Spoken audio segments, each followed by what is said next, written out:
and welcome to QPR Preview Show, episode 21 this season, as we reflect on another home defeat for QPR and another must-win home match to come, you'd think, this time up against Millwall. We'll get onto them shortly, but for the second week in a row, we have to start off the pitch because since last week's show, of course, we had the news that Lee Hoos was going to retire, and we have a new fresh-faced 26-year-old CEO in the form of Christian Nourry. What's your reaction to that news, Dave? Yeah, I think it was needed. We've been saying for a while they needed to do something and try and have some sort of structure off the pitch. It's looked tired for a long time with Hoos and with Ferdinand as well. There, he left was it last June? He went. So I think they do need someone new to come in, like a bit of fresh blood, new ideas. It's concerning that he seems to be doing both the CEO role and the director of football role. He spoke a lot in his interview about what he wants to do on the football side. I think that's a massive job for anyone. For someone, this is kind of his first big job in football. It's a gamble, to say the least. He talks a good game, but they all talk a good game at QPR, don't they? They always sounds good at first. It never actually turns out like that. But we'll have to see how he gets on. Hopefully, he can make a positive impact. They're certainly going to need to prepare for this summer because whatever league we're in next season, it's a massive summer for the club. They need to get it right for a change. They can't be faffing around in the summer and be in the same position again next year. No, it's right what you said. He definitely knew what to say and what buzzwords to throw in to try and appeal to people. He was very Michael Beale-esque, I thought, in that respect. All felt a little bit scripted, his interview, but I hope he comes in and hits the ground running because, like you say, it's a tough job for anybody, really. And you're right, we've wanted change at every level. We've been arguing that since last season finished. So it needed to happen. It just all feels a bit fragmented, doesn't it? Like you say, Les Ferdinand going in the summer, Amit Bhatia going in the autumn. Now we've got Chris Ramsey and Lee Hoos going in January. It's just a shame that it's all happening bit part throughout the season. Don't think that's helping, especially when what we are now in the middle of a relegation battle. It should have happened last summer. Simple as that, all of these changes. The appointment as well, to me, had a bit of a whiff of the club seeing somebody impressive coming in to audit them and then jumping into bed with them a bit quickly. I don't get the impression the job was advertised and they spoke to multiple candidates. What impression did you get? No, it's exactly the same. Yeah, he's obviously done a PowerPoint presentation like Bill did, and they really liked it. They've given him the keys to the castle, haven't they? I don't like that they don't look around for what. I mean, they've brought this guy in and this company in to try and make changes and suggest changes, and they've just given him the job. So it does seem a bit weird, maybe a little bit lazy, but we'll see. Hopefully he's the right man for it and he can turn things around. It's not an easy job whoever does it. This is a mess of a club at the moment, and good luck to him. Like you say, it did all feel very scripted, his first interview. Maybe that'll change over time, but we'll have to see. Hopefully he's going to be the one to turn it around. Yeah, there's an argument that for the mess we were in, we should have been looking for someone who's maybe been there and done it and had a club who's been in a similar position. Because I'm not really sure what qualifications he's bringing to the table from a footballing perspective. A little bit strange for that. But the main positive I thought was, and it's something that we've spoken about as well, is that he's talked about finding like a QPR plan in inverted commas and signing players and bringing in managers that just fit that style and plan so that when people come and go, there's a plan there. Something that the club's spoken about in the past, but always seems to have forgotten about.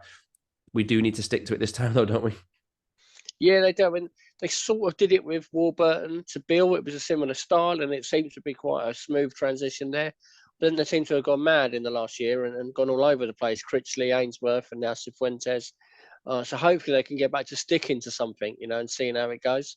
I do think as a club the owners get very, excited. If we win a few games and we're around the playoffs, they go berserk and spend 3 years worth of money, which they seem to have done the other year. And if things go really bad, they don't know what to do. They just sort of do whatever the fans are saying. That sounds popular. We'll do that, but like I said, this needed to happen last summer. Really, everyone should have gone at the end of last season. It was a disaster last year. The CEO should have gone. Les should have gone. I still think they should have got rid of Ainsworth last summer and changed the whole thing. But they've kind of they've done it bit by bit, and now we're in January and we're in a massive hole, and they're going to have to go some to get out of it. Yeah, you're right to mention the owners getting excited because I do just have this sense that the owners have had this bright, shiny person in front of them with all these ideas and they've just leapt into something. But we'll see how he gets on as the months go by. Back on the pitch, it was another defeat, of course, against Watford on Sunday. How did we come away empty-handed from that game? I do not know how they managed to lose that game, But you looked at it before. It was like they need to be better defending set pieces, and they were. We need to create more chances, and we did. It still wasn't enough. It's just like we had so many chances to win that game. We had to score that first goal. You could see it during the game the way it was going. The first goal was winning that one, and we had so many chances to do it. Armstrong's header in the first half, and the two he had in the second half, and a few others as well.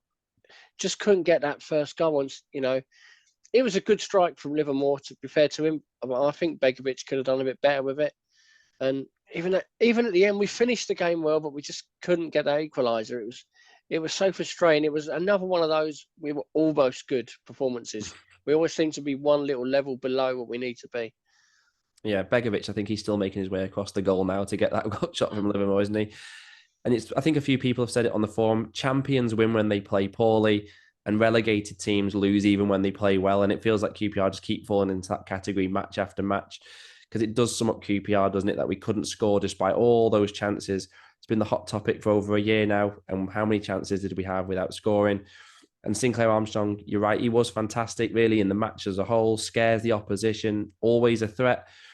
But it's not much use if he misses as many chances as he did.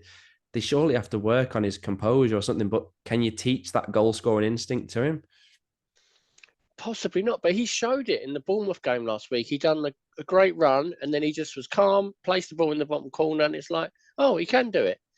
And then he did seem to panic with a lot of the chances. The header in the first couple of minutes, he jumped too early. I thought the biggest chance, he was a bit unlucky with the one after half time. I thought he was on target and the keeper saved it. But the one he had to score was when the quick throw from Begovic and Willock put him in. It was a terrible touch to basically bring the keeper back in the game. That's the one he had to score. But ultimately, it's a hell of a lot of pressure on a young kid. He's 20 years old. It's only his second year of professional footballer, really. And we put all our eggs in one basket with him, really. He's the only hope at the minute. And, he's going to struggle a little bit under the pressure. His performances the last 2-3 games, I think, now are positive. There is something to build on there, and hopefully the goals will come. But they need to start taking chances. Even Colback's one at the weekend at 1-0. He's got to score that. It's a simple chance, and he's put it wide. Yeah, they just, I think, rush the chances sometimes, don't they? But with Sinclair Armstrong, you wonder whether they can just teach him some basic technique or show him, if you're in this position, hit it here, so he's not overthinking things. But like you said, there's a lot to work on. And his biggest critic, you can tell, is himself. So he will be obviously trying to work on these things. Let's hope we can perform as well, but take the chances in the next match at home to Millwall. When we kick off on Saturday, it will be only 26 days since we last met Millwall. But the contrast in where we are from that first meeting is stark. On Boxing Day, obviously, we were just 2 points behind Millwall. Now the gap's already up to 11 points. They've only lost one of the last 6. The new manager there, Joe Edwards, he seems to have settled in now, doesn't he? Yeah, he's done well there, and it just goes to show what a little run can do over that busy period. Like I say, 1 defeat in 6, they've got a couple of wins in there, and it's moved them well clear, and they've gone from being right in trouble going into Christmas to they're probably all right already. A few more wins and they'll probably be safe. So it shows it's a sort of thing we need to go on. We need to have a run now where we win 3 or 4 games out of 6 and get ourselves back in this. Otherwise, we've got absolutely no chance. We can't keep losing games as we are. It's been I hoped that a new year, fresh start. We've played 3 games and lost all 3 in 2024 so far. So I think I said this last week. I don't think it matters who we play at the minute. It's about us. We need to perform to a very high level to get a win. Most of the Championship, apart from the top 3 or 4, are much of a muchness. Millwall are okay, but they're not well beaters. Watford were not brilliant at the weekend. But we need to get our performance right and take our chances. We really have to win this game. Yeah, you're right to highlight how quickly things can change, because obviously we're saying there we could have gone above Millwall when we last played. They're actually now closer to the top 6 than they are the bottom 3, just because they've had one good little run and they even lost last weekend. So it looks like they'll be ending this season safely in mid-table. The same can't be said of QPR. We're now 5 points from safety after last weekend's results. And as unlucky as we have been against the likes of Southampton, Ipswich, Watford, to not get more from the games, We can't hide from the fact it's 6 defeats in 7 in all competitions, 7 league games without a win. Our last league win now seems a long time ago. And it's been built up, hasn't it, about this run of consecutive home games in January being our chance to get out of things. But our home form has been so bad for so long, it may have actually done us a favour to be away from home almost, do you think? Yeah, like I say, we played well in some of those games, but teams don't have to play well to beat us. Southampton didn't play that well against us and won. Watford, I didn't think were very good at the weekend and won, pretty comfortably in the end. It's so frustrating that we have to be so good you have to be at your absolute utmost to get anything in this division, and the division's not that good.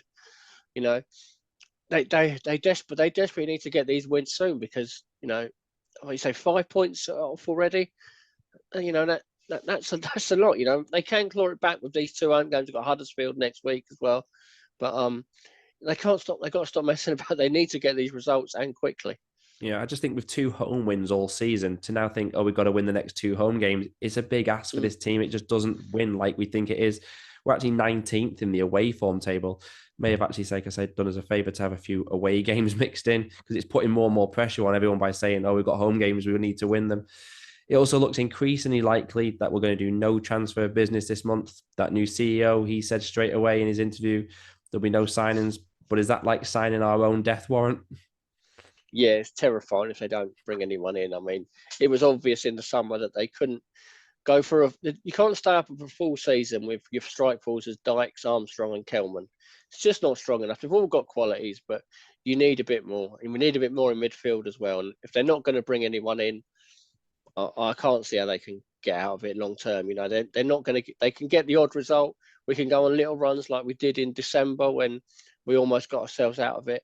But it won't sustain because this squad isn't good enough. There's not enough depth to it, and it was frustrating for me how unfit some of the players are, that they can't do a full 90 minutes. Colback, I know he's been out injured, but he was puffing after about an hour. Armstrong had cramp about 5 times in the game. It's like, we brought all these new fitness things in and to improve everything, and we're in January. No one can play a full 90 minutes. So what are they doing there? That's the basics. That's things you can affect. You might not be the best team in the world, but you can be fit, and you can outrun other teams. We don't seem capable of that. No, we've struggled for a long, long time in that area, and maybe we'll get some answers from these people. Maybe the next fans forum, but we only seem to do one a year, don't we? And you're right to mention Jack Colback, and he's on my notes this week to bring him up because I personally thought he was disappointing, and I don't know if I'm missing something with him. He seems to have split opinion because even the club was highlighting him as a positive in the interview with Cifuentes after the game, but I was not impressed. What did you make of his performance? He seemed a bit off it to me. He's a bit slow to get to the ball. In fairness to him, he was probably an upgrade on Dazelle, but that's not a massive thing. He gave another stupid booking. Possibly could have got sent off with another referee. Yeah, he just never seems fit enough to me. That he always seems a bit off the pace, and he just can't seem to last 90 minutes. His passing, for someone who's played Premier League football most of his career, his passing's shocking going forward. He's so negative with his passing. We expected a lot more from him when they signed him in the summer. He needs to deliver a lot more because I don't know where his career goes if he doesn't start performing for us. I mean, who's going to take him off our hands? No, nobody. He just always seems to me like you're right. The phrase is he's off the pace, and it seems to me he's always arriving just as the ball's gone, so he's tripping someone up or having to pull them back. The speed of the players and the pace of the play just seems beyond him. I don't see any of the energy and the drive that I thought we were getting. If anything, we've just got like somebody like Samba Diakite, a red card waiting to happen, isn't it? With the fouls he keeps going in with. Maybe as he gets fitter, he can change my mind, but we need him to be a big player really in the remaining games, and I hope he can be. Speaking of cards, Sam Field is now 1 yellow card away from a 2-match ban.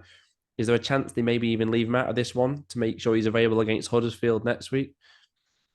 Well, if they do that, he'll just get the 2-game ban the week after when the yellow card waiting to happen, and he gets booked every game. His bookings are so soft. It was like a pull of the shirt in the first 5-10 minutes. You don't need to do it. There was other players back. I don't know why he has to do it all the time. And then he was so disciplined for the rest of the game and never got near a booking. I don't know why he can't do that the full game, but he has to play, really. We can't look that far ahead. You got to look at this weekend's game, and you got to try and win this weekend and try and get closer to Huddersfield before we play them. They can't look too far ahead. Yeah, definitely. What's the point of trying to favour that game if you could be 8 points Yeah, behind them if the results go against you? And the next cut-off point is 10 games away for the yellow cards after 37 games, which isn't until March. So like I say, I think we can safely say both Field and Colback are going to miss 2 games again at some yeah. point. Paul Smith, he did well off the bench. You'd think that's the big choice ahead of this one. Is it Smith or Willock? Which way would you go? Yeah, tough one. I was really disappointed in Willock at the weekend. I thought he was a bit half-hearted during the game and just didn't look like he wanted to be there. I was surprised he didn't get taken off, to be honest. And then the difference when Smith come on, he was full of pace and purpose, and he put some really good crosses in. We were saying after the game, I don't know if it was because the defence were tired that he got that much space and that much joy. Maybe he wouldn't if he started the game, but he's definitely worth a start based on that performance. I thought he was very good, and we need a lot more from Willock. I know he's coming back from injury again, but he's a lot. We know he can be a lot better than this, and he's another one. I just look at him and think maybe you got an eye on the summer and going to get a free transfer somewhere, but who do you think is buying you after the last 2 years? Where do you've seen what happened last summer with like Luke Amos and Johansson. They still haven't got a club. I think there's a fair few of this team are going to be in that position in the summer. That the grass isn't going to be greener for them unless they sort themselves out. Yeah, that is a really good point. I think there's some others maybe as well from last season's release list who still haven't got clubs. I just think for Willock, he's just not as suited to playing as a wide on the right. There was one part in the game when he came over towards Chair and he had a shot just past the post. They need to play closer together to suit him, but I thought he was going to get subbed every time we made a sub. I thought it was going to be Willock, and he didn't, did he? As for Smith, I'd start him. I think he deserves to start, but it makes a good argument for keeping him as an option off the bench and utilise him that way again, doesn't it, against the tiring defence? Can you envisage any other changes? We saw Clark Salter limp off a little bit before the end. Perhaps Steve Cook comes back in for him. Yeah, I think if Cook's fit, I'd start him. Hopefully Clark Salter's okay. I don't know if he was injured or if it was a tactical thing, what was going on there. But if Cook's fit, I'd definitely start him.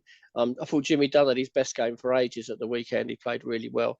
So it'd be harsh on him to drop him. But for me, Cook, if he's fit, has to start because he just organises the whole back four. We're a much better team with him in it.